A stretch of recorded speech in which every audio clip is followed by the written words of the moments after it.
اللهم زين بالقرآن لساني وجمل به وجهي. Metode Ad-Jani, belajar membaca Al-Quran dari 0 sampai mahir, jilid 5. Bismillahirrahmanirrahim. Berjumpa kembali dengan metode Ad-Jani dan alhamdulillah kita masih meneruskan penjelasan pada jilid 5 halaman 39 yaitu mengenai suratul Fatihah. Dan alhamdulillah sekarang kita sudah sampai pada ayat yang keempat atau Al-Fatihah bagian yang keempat. Sebagaimana biasa, video kali ini disampaikan dalam versi mengeja dengan harapan siapapun Anda dapat mengikuti tutorial ini. Dan silakan Anda klik tombol subscribe, lalu klik lonceng notifikasi agar Anda selalu mendapatkan informasi mengenai video-video terbaru kami, lalu share kepada orang-orang terkasih. Semoga langkah kecil ini menjadi wasilah amal jariah kita bersama. Amin. Mari kita mulai. Baiklah, sebelumnya kita sudah membahas ayat yang pertama yaitu Bismillahirrahmanirrahim. Ayat yang kedua Alhamdulillahi Rabbil Alamin. Kemudian ayat ketiga Ar-Rahmanirrahim. Ada 3 video sebelumnya di mana dijelaskan bagaimana cara membacanya dan bagaimana yang termasuk contoh lahan jali dan lahan khafi atau contoh yang bisa membatalkan sholat dan tidak ada di video sebelumnya. Dan kita sekarang masuk kepada ayat yang keempat. Baiklah, ayat yang keempat. Jika kita akan menyambungkan ayat keempat ini dari ayat yang ketiga, maka cara membacanya perhatikan. Di sini ada huruf mim berharokat kasroh pada akhir ayat yang ketiga, kemudian ada mim berharokat fathah pada awal ayat yang keempat. Maka cara membacanya ketika disambung adalah Ar-Rahmanir-Rahim Maliki. Jadi cara membacanya Mimaliki. Hati-hati jangan sampai dibaca Ar-Rahmanir-Rahim Maliki. Kalau mau diwaqaf Ar-Rahmanir-Rahim kemudian Maliki. Kalau mau diwasal Ar-Rahmanir-Rahim Maliki. Itu bacaan menurut qiraah Asim. Namun ada juga memang qiraah yang berpendapat ini bisa diidgham kabirkan, yaitu cara membacanya Ar-Rahim Maliki. Langsung masuk ke huruf mim. Itu qiraah pendapat yang lain sehingga kita tidak perlu heran jika ada yang membaca diidgham kabirkan. Namun perhatikan, menurut qiraah Asim kita membacanya Ar-Rahimi Maliki. Terutama ketika kita membaca surah Al-Fatihah ini dengan cara membaca cepat, misalkan dalam sholat tarawih maupun dalam kajian-kajian yang kita membaca Al-Fatihah dengan cepat. Hati-hati ketika membaca satu tarikan napas maka berarti diwasal. Ar-Rahmanir-Rahim Maliki Yaumiddin. Tidak Ar-Rahmanir-Rahim Maliki Yaumiddin. Satu tarikan napas namun kita baca waqaf. Berarti itu la waqafa wa la wasalat. Tidak waqaf dan tidak wasal. Baik, selanjutnya kita masuk ke awal huruf pada ayat 4. Di sini ada huruf mim berharokat fathah berdiri. Mad tabi'i dibaca panjang 2 ketuk. Ma, perhatikan tidak terlalu panjang. Jangan dibaca terlalu panjang. Cukup 2 harokat. Kemudian li, lam kasrah, li. Tidak dibaca le. Hati-hati berikan harokat kasrah yang sempurna, yaitu dengan menarik rahang ke bawah atau seperti tersenyum. Li, ma, li. Kemudian ki. Perhatikan sifat dan makhraj huruf kaf. Ki, bukan ki. Hati-hati bukan dibaca ki, tapi dibaca ki.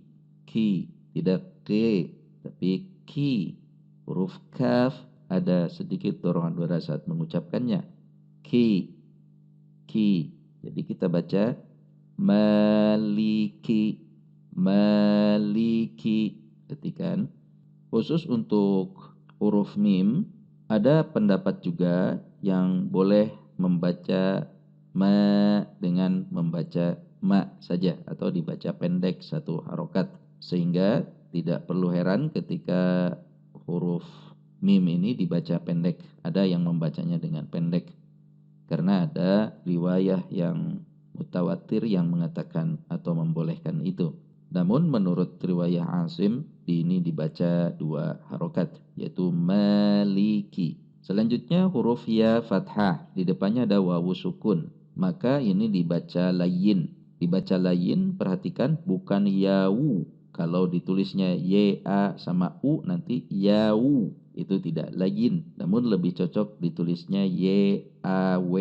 Jadi dibaca mengayun, lembut dan pendek. Yaw, yaw. Saat masuk ke wawu sukun, yaw, bibir kita membulat atau memonyong karena sifatnya huruf wawu adalah membulatkan bibir. Ya, yaw. Tidak dibaca yawu, tidak dibaca yaw, namun yaw, yaw, lembut dan pendek. Sehingga kita ulang, maliki yaw, maliki yaw. Selanjutnya mim kasrah mi, masuk ke alif lam samsiyah huruf dal, sehingga langsung masuk ke huruf dal. Sifat huruf dal adalah syiddah, sehingga ketika tasydid seperti tertahan sejenak. Mid di, tertahan sejenak. Mid di, mid di. Perhatikan sifat dan makhraj huruf dal. Huruf dal, perhatikan posisi lidahnya, karena biasanya huruf dal banyak yang memposisikan lidah agak ke atas, yaitu seperti kita mengucapkan huruf D.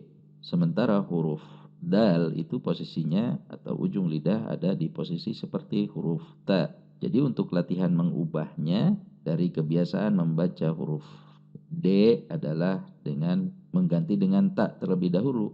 Yaumit, yaumit, mit, ti. Nah, di titik yang sama maka kita ubah ke huruf dal.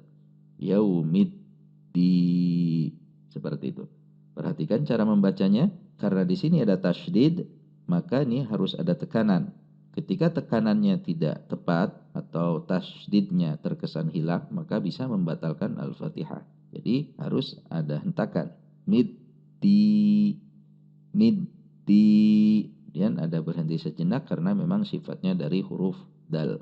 Mid di, ni, di, dal kasroh, ya sukun, mad tabi'i 2 ketuk, ni 1 ketuk. Sehingga ketika ayat yang keempat ini akan diwasol atau digabungkan ke ayat yang kelima, maka di ini dibaca 2 ketuk karena akan diwasol ke sini. Namun karena ini di akhir kalimat dan akan kita waqaf, maka mad tabi'i ini berubah menjadi mad arid lis sukun, dan cara membacanya boleh dipilih 2, 4 atau 6 ketuk. Namun harus disesuaikan dengan pilihan mad arid lis sukun pada ayat 1, 2 dan 3. Ketika sebelumnya sudah memilih 2 ketuk, maka pada akhir ayat keempat juga 2 ketuk. Begitu juga ketika sudah memilih 4 atau 6 ketuk. Sehingga panjang mad arid pada ayat 1, 2, 3 dan 4 menjadi sama panjang. Mari perhatikan panjang dan pendek bacaan.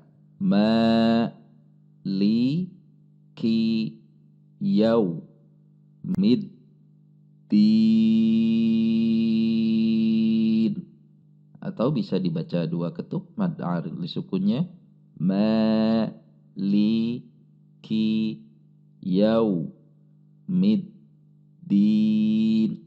Atau 6 ketuk, mid, din.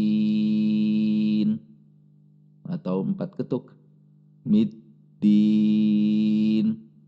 Mari kita baca. Maliki yaumiddin.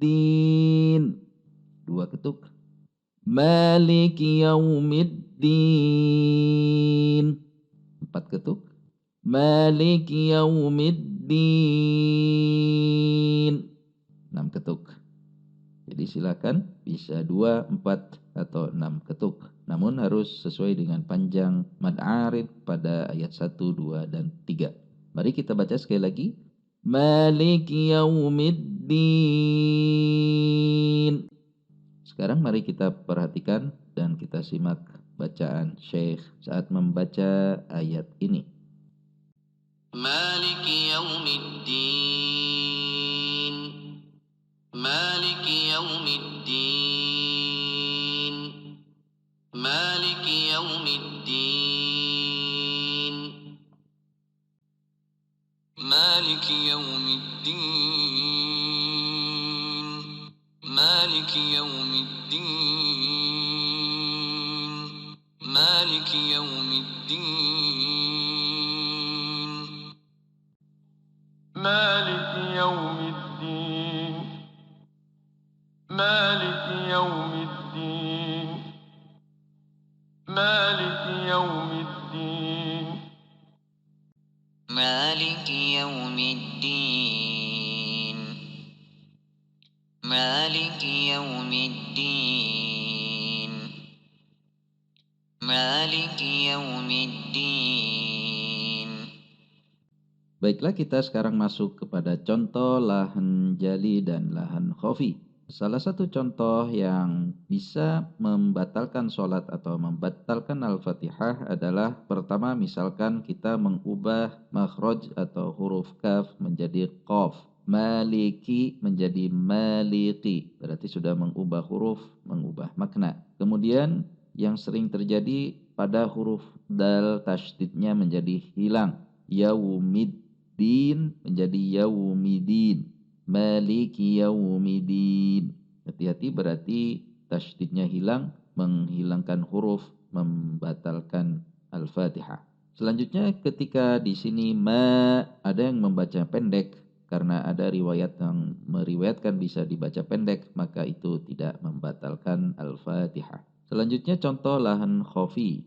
Lahan khafi yang pertama adalah terlalu memanjangkan huruf mim atau bacaan mad tabi'i. Contohnya maliki yaumiddin, maliki. Jadi maknya terlalu panjang atau lebih dari 2 rakaat. Baiklah, itulah penjelasan ayat yang keempat atau Al-Fatihah bagian yang keempat. Sekarang mari kita baca dari ayat yang pertama. Bismillahirrahmanirrahim. Alhamdulillahi rabbil alamin.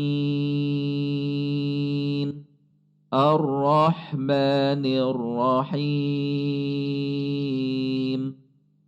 Maliki yaumiddin. Sekarang mari kita baca dengan sambung.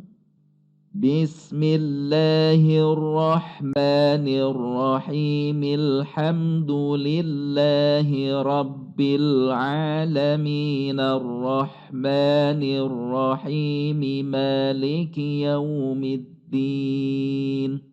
Demikianlah penjelasan mengenai Al-Fatihah ayat yang keempat, yang benar datangnya dari Allah Subhanahu wa taala dan kesalahan dari diri kami pribadi. Terima kasih atas masukan dan saran yang diberikan, dan silakan share kepada orang-orang terkasih. Semoga ini menjadi wasilah amal jariah kita bersama, insyaallah. Amin. Sampai berjumpa di video selanjutnya, yaitu penjelasan pada ayat yang kelima, dan insyaallah kita bisa. Amin. Sadaqallahul azim. صدق الله الكريم صدق الله الحليم صدق الله الذي أنزل الفرقان